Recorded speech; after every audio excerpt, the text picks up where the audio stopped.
Oh, are we on the air?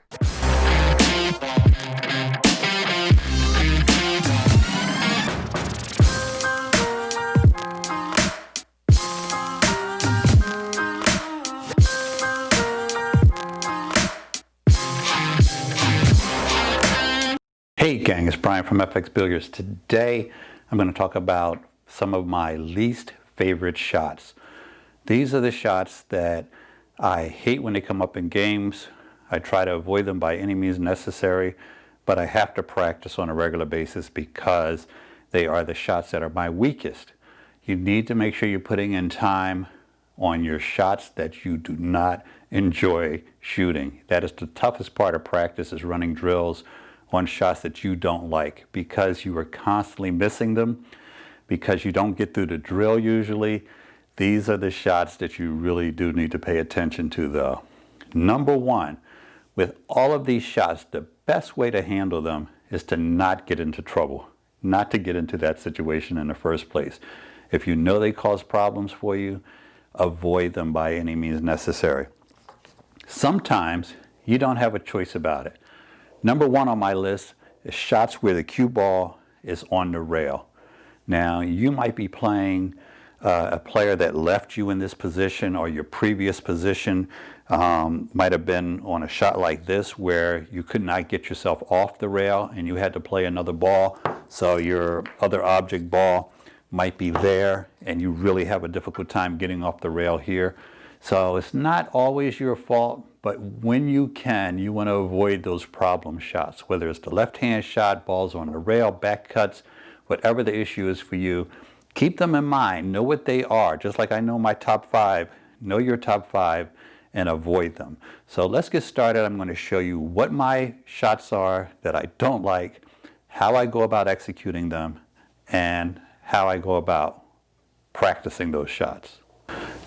So number one shot on my list is the rail shot. Now, you might be shooting the rail shot from the long rail, where you have to play a ball down the other end of the table, and all of us have had to shoot that in our lifetimes. You might just have a short rail shot where you're going to the side pocket, and that one is not nearly as bad. A lot less can go on 4 feet across table than 8 feet up the table. So how do I practice them and how do I execute them? First off, with most rail shots, what I'm going to do is anytime I can, I'm going to play with my closed bridge. That's the way I shoot most of my shots. That's my favorite bridge. If I can get my hand on the table, I'm usually shooting with a closed bridge. And anything that's going to give me a little bit less wiggle room in the cue is the way I'm going to go. The second thing, you don't want to have yourself in a situation where you're shooting down on this cue ball. If you're jacked up in the back at all on this shot, just being a little left or right is going to cause that cue ball to curve. Anytime you're shooting down on the ball, you're basically massaging that shot. So make sure you have a level cue when you're shooting those rail shots. I like to choke up on the cue. Now, I don't have to get all the way up here to choke up on it. My standard grip is all the way in the back of the cube. That has a lot to do with my height. But when I choke up, I'm usually right there, about 6 inches shorter than my regular grip. These are all things that I use to help me make these shots. You may have some other things that you use, but you might prefer an open bridge for it. If you can't get yourself a closed bridge on the edge of the rail, or you don't have the dexterity to perform that closed bridge there, absolutely an open bridge is going to get you there. But certain things need to be done to make this shot a higher percentage shot. One of them is make sure you have a good balance point wherever yours is on that cue. Make sure you are not jacked up on the cue.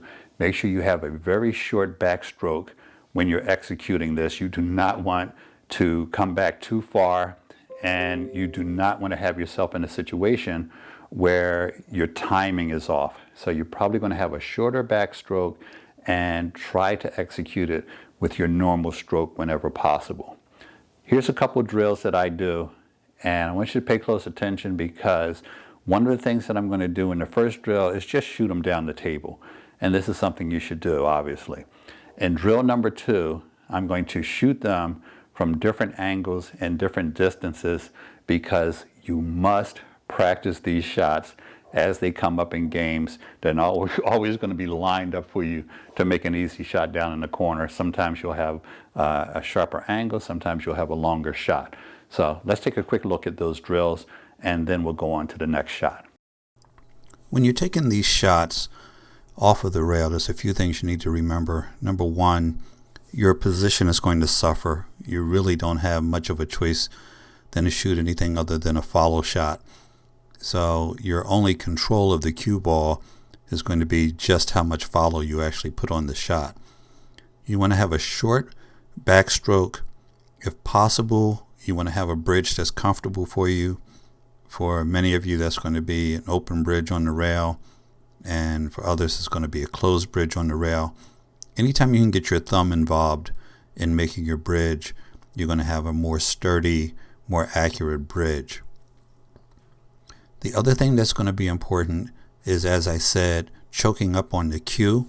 If you manage to choke up on the cue a little bit, which for those of you not familiar with the term choking up, just means to move your hand a little forward on the cue.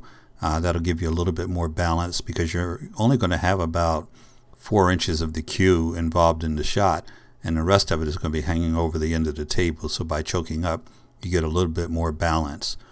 And you're going to follow through just like you would with any other shot, except your follow through is going to be a little bit shorter. Okay, gang, my second shot on my list of shots that I least like are back cuts. Now, what exactly is a back cut? Anytime I'm shooting in this direction to play in an object pocket in that direction, that's a back cut. So, in effect, the cue ball is laterally closer to the pocket than the object ball, and I'm shooting backwards on this. A couple things on this shot. One, if you just shoot it and aim for your ghost ball spot, what is going to happen is you're going to end up over here on this side of the pocket because of cut-induced throw. So what we're going to be doing is applying left-hand English on this shot, always outside English, to help us throw this ball towards the pocket. Also, you're going to have to stay focused. You will not see that pocket the way you see it when you're shooting with a regular cut shot. You're actually looking away from the pocket as you shoot it, so your perspective on this shot is different than it is on any other shot. Back cut shots also leave the cue ball running. So what's going to happen here, because it's a thin cut, the cue ball is going to come off these rails. You need to be careful about scratching in pockets like this. So be very conscious of your position.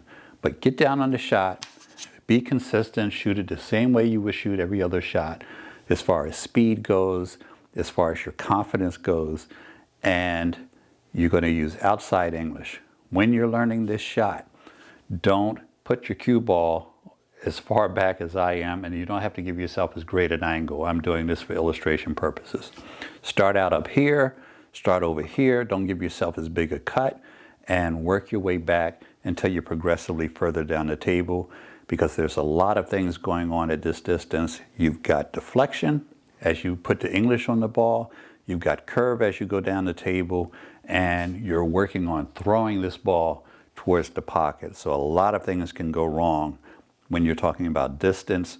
So when you're learning the shot, get a little bit closer to the pocket and don't give yourself as much of a cut. The shot looks like this.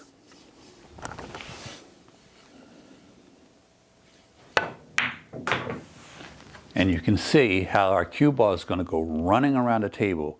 So you need to understand, just like in my video about multi-rail position, where that cue ball is going to go. If you're like me and you play a lot of straight pool or games like 8-ball where you have to break up clusters, this is a great shot to have, because a lot of times you will opt to play this shot to break up clusters and do secondary breaks when you have a rack that's clustered up. So that's my number 2 shot. Let's look at the next one. Okay, gang, number 3 on my list of least favorite shots is the long bank shot. This is a shot where you're sending an object ball from one end of the table back down to the other end. Now, this shot is difficult for a number of reasons. Number one, anytime you have a ball that's traveling the length of the table, you have a difficult shot. Now you're traveling the length of the table twice. So you got length of the table squared. Now, any English you put on this ball that is not meant to be there, because there are times that we would use English to transfer to the object ball, but any English you put on it that you don't intend to is going to be magnified. You're going to throw this ball off course, you're going to transfer English to the object ball, it's going to come off the rail, and you're going to have the wrong angle. So when you're playing this shot, when you're practicing this shot, line it up like any long, difficult shot, get down on the shot, make sure you are hitting the cue ball in the right spot. Don't just give up on the shot because it's a difficult shot. A lot of guys will take the difficult shots and drop their concentration because they're expected to miss it. Don't let yourself buy into that. Practice this shot. You don't need to put a lot of time in it because it doesn't come up that often. But when it does come up, at the minimum, you want to leave your ball hanging in this pocket, especially if you're playing a game like one pocket or 8-ball.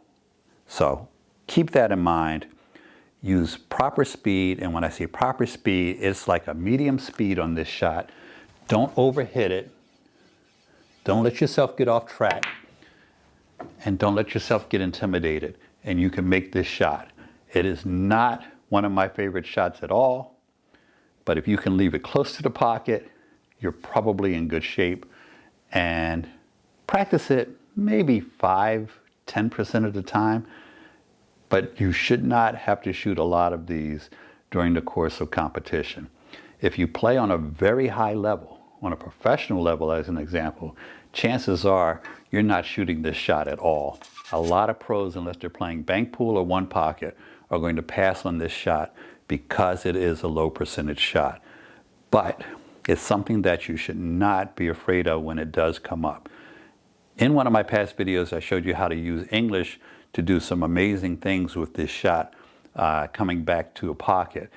I will try to put a link to that video in this description if I can find it, but keep in mind, don't spend a ton of time on this unless you're a bank pool player, but one pocket players are obviously going to want to learn this shot. Practice it, don't be afraid of it, and let's go to shot number 4. Number 4 on my list are reach shots and offhand shots. Now, what does that mean? A reach shot is any shot that you're going down table and you can barely get to the ball. Now, I'm on an 8-foot table, I'm 6'2", I've got a 6'2" or 6'3" inch wingspan. I can reach most of the shots here, but I play most of my matches on 9-foot tables. So you do end up with a lot of shots that you have to reach down table. If you're shorter, you have a lot more of them than I have. You need to get accustomed to one of 3 things. Number 1, get yourself an extension for your cue. This is a Predator cue. This is a Predator extension, and it screws right into the back of the cue. Now I've got an extra 8 inches to work with here, and it's easier to make the shot. The other thing that you need to do is something that so many amateur players refuse to do, and that is to pick up the mechanical bridge and take the time to make this difficult reach into a very simple reach. Now, myself, if I was under 5'9" or even 5'10", I'd get really good with this thing, or I'd get really good with this thing. If you have a lot of shots where you should have the bridge in your hand, if you have a lot of shots where you should have an extension, then you need to practice with the bridge and with the extension. Guys like Shane, guys like Strickland, they keep that extension on their cue all the time. They don't even take it off sometimes.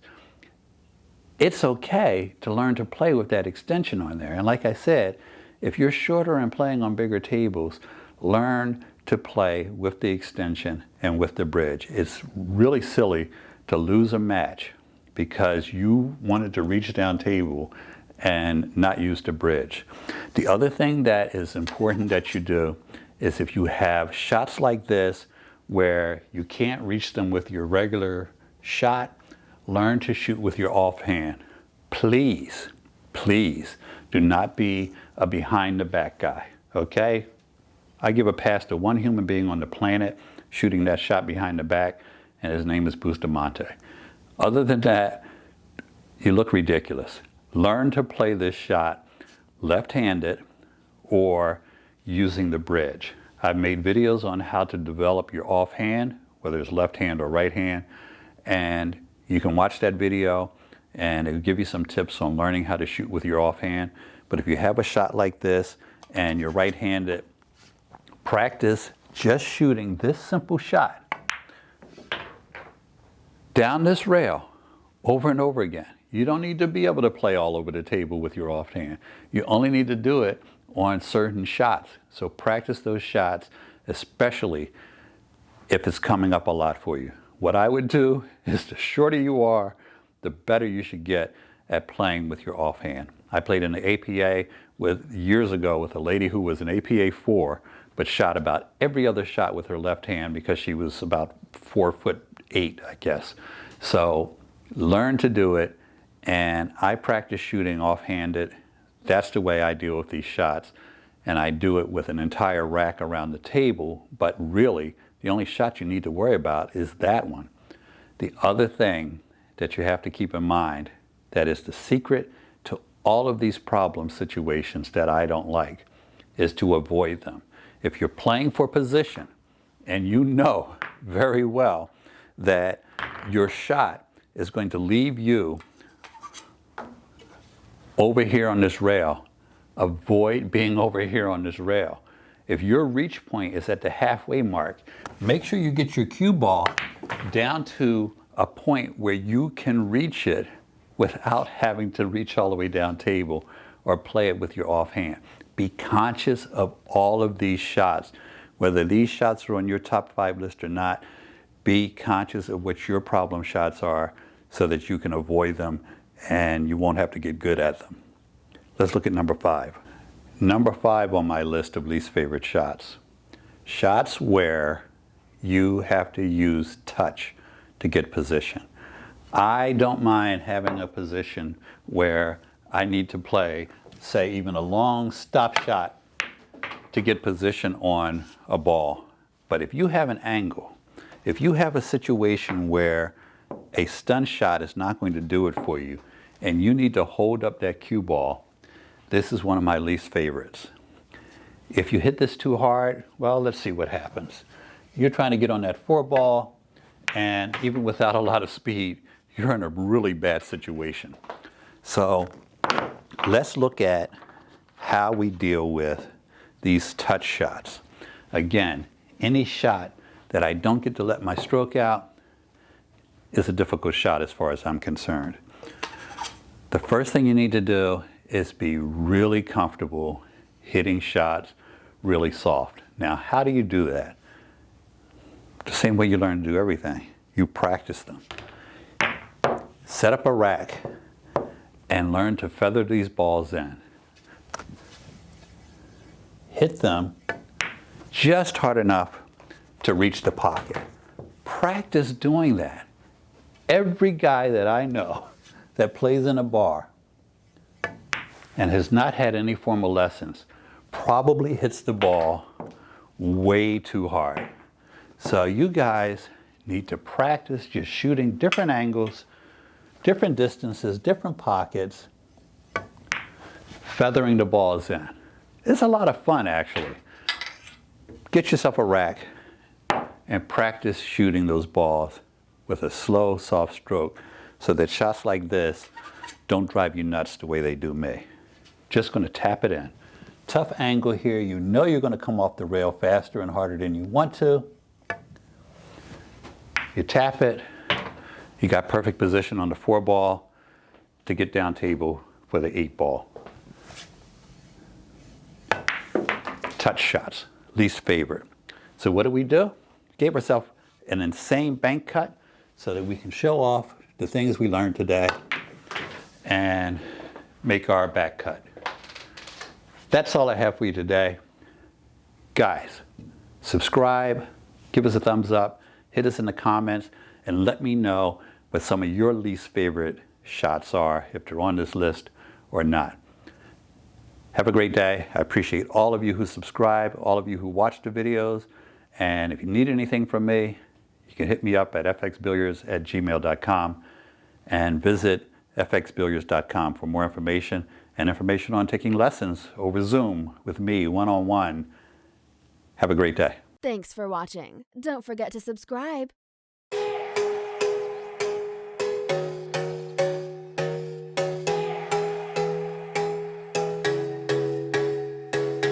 Baby, I'm a biker, never backing down. Baby, I'm a soldier, standing my ground. So if you're gonna find me for my heart, all you're gonna get is battle scars. Baby, I'm a tiger, 27. Baby, I'm a rifle, one bite you dead. So if you're gonna find me for my heart, all you're gonna get is battle scars.